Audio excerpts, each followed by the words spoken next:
Share বাজারে শতকরা 95% মানুষই কিন্তু লস করে বের হন।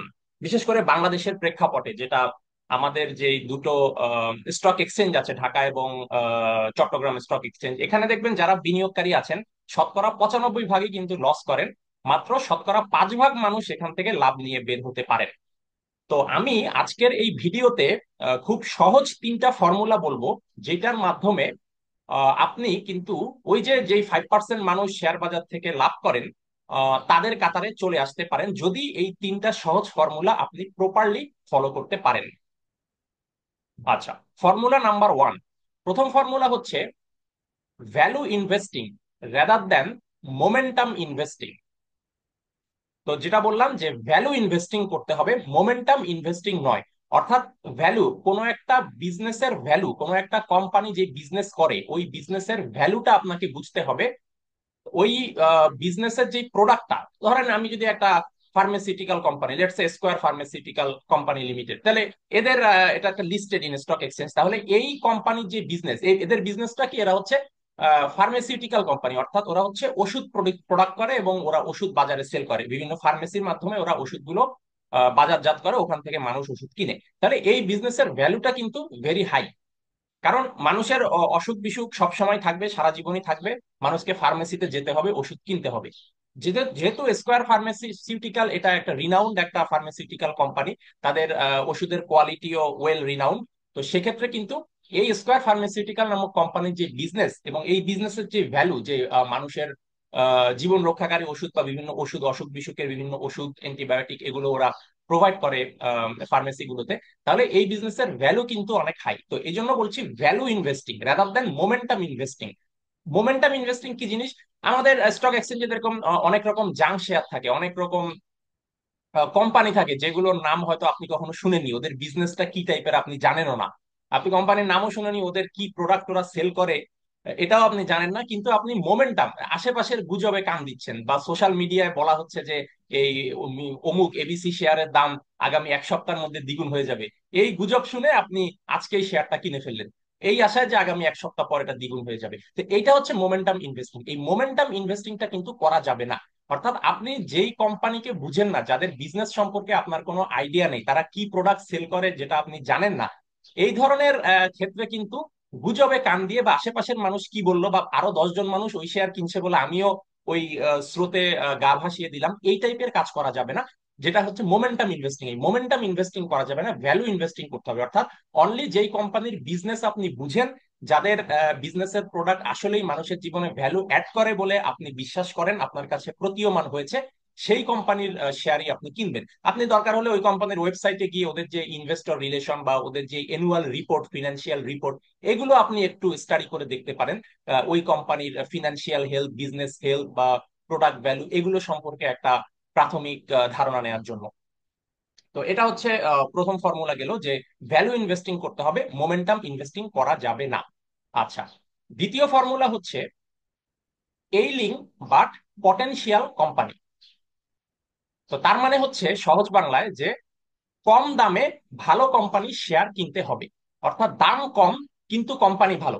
এখন বিষয় হচ্ছে, এখন বলতে পারেন যে ভালো কোম্পানির শেয়ার তো সব সময় বেশি হবে, তাহলে এটা কম দামে কিভাবে সম্ভব? এটাও সম্ভব। কারণ হচ্ছে যখন লেটস সে বিভিন্ন পলিটিক্যাল ইনস্টেবিলিটি থাকে বা পলিটিক্যাল মুভমেন্ট থাকে, বা যখন হরতাল অবরোধ সহ বিভিন্ন রাজনৈতিক অস্থিতিশীলতা বা অর্থনৈতিক অস্থিতিশীলতা থাকে, বা ইনফ্লেশন অনেক হাই হয়, মানুষের কনজিউমার স্পেন্ডিং ক্যাপাসিটি কমে যায়, তখন কিন্তু ওভারঅল ভালো কোম্পানি, খারাপ কোম্পানি, সব কোম্পানির বিজনেসই কিন্তু ফল করে তখন। তো যেমন কোভিড এর সময় এরকম অনেক ভালো কোম্পানির শেয়ারও ফল করেছিল, স্বাভাবিক, কারণ তখন সব ব্যবসা বাণিজ্য সবকিছু স্থগিত ছিল।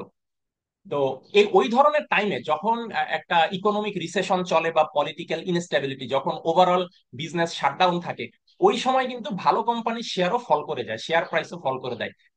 লেটস একটা ভালো ইকোনমিক টাইমে একটা কোম্পানির শেয়ারের দাম যদি 250 টাকা হয়, দেখবেন কোভিড এর সময় বা ইকোনমিক রিসেশন বা রাজনৈতিক অস্থিরতার সময় ওই 250 টাকায় পড়ে হয়ে গেছে লেটস 150 টাকা বা 110 টাকা, এরকম হয়ে যায়। তো ওই সময়গুলোতে আপনাকে ওই কম দামে ভালো কোম্পানির শেয়ার গুলো কিনে ফেলতে হবে। তো এই জন্যই বললাম এইলিং বাট পটেনশিয়াল কোম্পানি, অর্থাৎ কোম্পানি ভালো হতে হবে। লেটস সে স্কয়ার ফার্মাসিউটিক্যাল, অবশ্যই ভালো company. Unilever consumer limited, multi national company, company ভালো হতে হবে যাদের বিজনেসের প্রোডাক্ট মানুষের জীবনে ভ্যালু অ্যাড করে, কিন্তু ওইটা শেয়ার আপনাকে যখন হাই প্রাইস থাকে তখন কিনা যাবে না, কিনতে হবে লো প্রাইসে, যখন রাজনৈতিক অস্থিতিশীলতা থাকে, হরতাল অবরোধ চলে, যখন কোভিড এর সময় ইত্যাদি ইত্যাদি, ওই সময়গুলোতে কিনতে হবে যখন অর্থনৈতিক একটা রিসেশন চলে, ইকোনমিক রিসেশনের সময়, সো দ্যাট আপনি কম দামে কিনতে পারছেন। এরপরে যখন পরিস্থিতি স্বাভাবিক হয়ে যাচ্ছে, লেটস সে পলিটিক্যাল ইনস্টেবিলিটি শেষ, কোভিড শেষ, business back to normal operation, তখন কিন্তু আবার দেখবেন ওই শেয়ারের প্রাইস বেড়ে যাচ্ছে। যখন বেড়ে গেল ওই সময় আপনাকে ওটা সেল করতে হবে।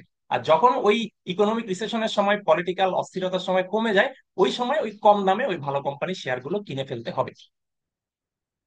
তো এখানে ভালো কোম্পানির যেই শেয়ার, তো ভালো কোম্পানির বুঝার উপায় হচ্ছে, আপনি যেটা বললাম যে আপনি কোম্পানির ওয়েবসাইট স্টাডি করে দেখতে পারেন, তাদের এনুয়াল রিপোর্ট, ফিনান্সিয়াল রিপোর্ট, অথবা ওই কোম্পানিটা কি ধরনের প্রোডাক্ট সেল করে, ওই যেই প্রোডাক্ট সেল করে এগুলো আমাদের দৈনন্দিন জীবনে আসলে কাজে লাগে কিনা। এখন যদি আমি ইউনিলিভার কনজিউমার লিমিটেড বলি, ওদের যে গুডস গুলো, ওগুলো আমাদের কিন্তু দৈনন্দিন জীবনে কাজে লাগে। বা মানুষ প্রতিদিন সুপার শপে গিয়ে দুধ কিনছে বা ওটস কিনছে, বা আহ, বিভিন্ন রাইস আইটেম কিনছে, বা সুপার শপে গিয়ে যেগুলো কনজিউমার ফুড, যেগুলো গ্রসারি স্টোর, সেগুলো কিন্তু সবসময় মানুষ কিনবে, এগুলো দৈনন্দিন কিনতেই হবে মানুষকে, এগুলি কোনো বিলাসী পণ্য না। তো যেগুলি ডে টু ডে প্রোডাক্ট আমাদের দৈনন্দিন জীবনে কাজে লাগে, আমাদের দৈনন্দিন জীবনে আমাদেরকে ভাত কিনতে হয়, চাল কিনতে হয়, আমাদেরকে রুটি, ময়দা, আটা, শাকসবজি, পেঁয়াজ, এগুলো কিনতে হয়। তো এই ধরনের ডে টু ডে প্রোডাক্ট যারা সেল করে, রিনাউন্ড কোম্পানি, যে কনজিউমার গুডস, যে যে কোম্পানিগুলো আছে, বা যখন তেলের দাম বেড়ে যায় তখন ওয়েল কোম্পানিগুলোর অনেক প্রফিট হয়।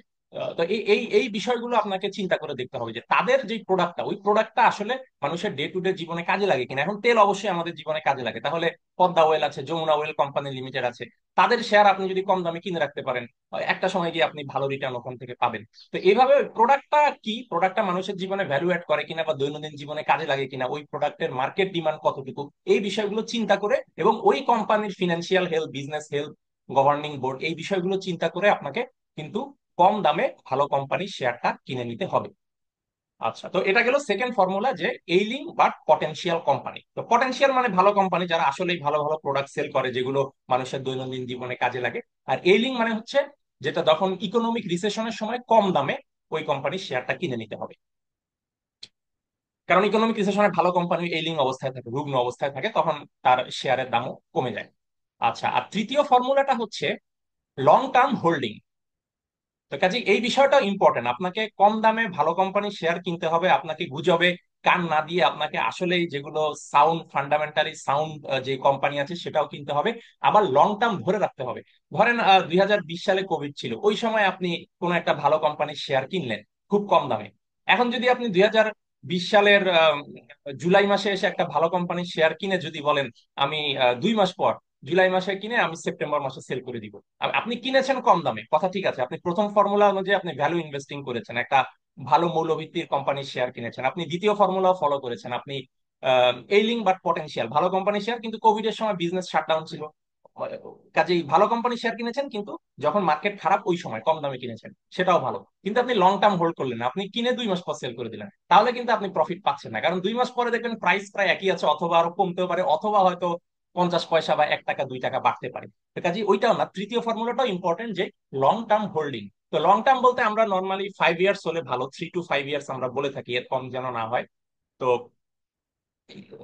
এইলিং বা পটেনশিয়াল কোম্পানির শেয়ার কিনে রাখতে হবে কম দামে ভালো কোম্পানির শেয়ার, এবং 3 to 5 ইয়ার্স এটা আপনাকে ধরে রাখতে হবে। ধরে রাখার পরে আপনি যখন ভালো একটা ইকোনমিক টাইমে, আবার 5 বছর পরে যদি এমন হয় যে খুব পলিটিক্যাল ইনস্টেবিলিটি, ওই সময় 5 বছর হলেও কিন্তু আপনি সেল করবেন না। যখন আবার পরিস্থিতি স্বাভাবিক হচ্ছে, ইকোনমিক অপারেশন স্বাভাবিক হয়ে যাচ্ছে, যখন ব্যবসা বাণিজ্য ফুল সুইং এ চলছে, মানুষ কনজিউমার স্পেন্ডিং হচ্ছে বা ইনফ্লেশন আন্ডার কন্ট্রোল, তখন আপনাকে ওই যে যেটা আপনি 5 বছর আগে কিনেছিলেন, ওই সময় স্টক এক্সচেঞ্জে ওই শেয়ার গুলো আপনাকে সেল করে দিতে হবে। সেল করলে আপনি বেশ ভালো একটা ক্যাপিটাল গেইন পাবেন, এবং ওখান থেকে যে মূলধনী যে মুনাফাটা হচ্ছে, মুনাফাটাও কিন্তু অনেক হাই হবে আপনার।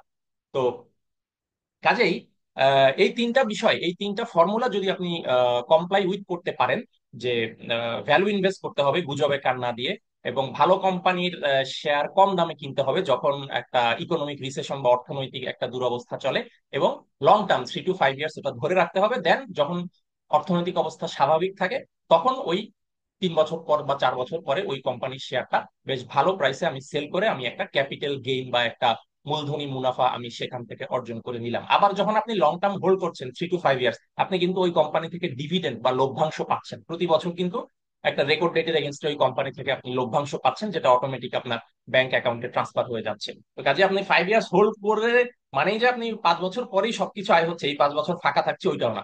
এই 5 বছরও কিন্তু প্রতি বছর বছর আপনাকে ডিভিডেন্ড বা লভ্যাংশ দিচ্ছে ওই কোম্পানি। কাজেই সেখানেও প্রতি বছর বছর আপনার একটা রিটার্ন আসছে ওই ইনভেস্টমেন্ট থেকে।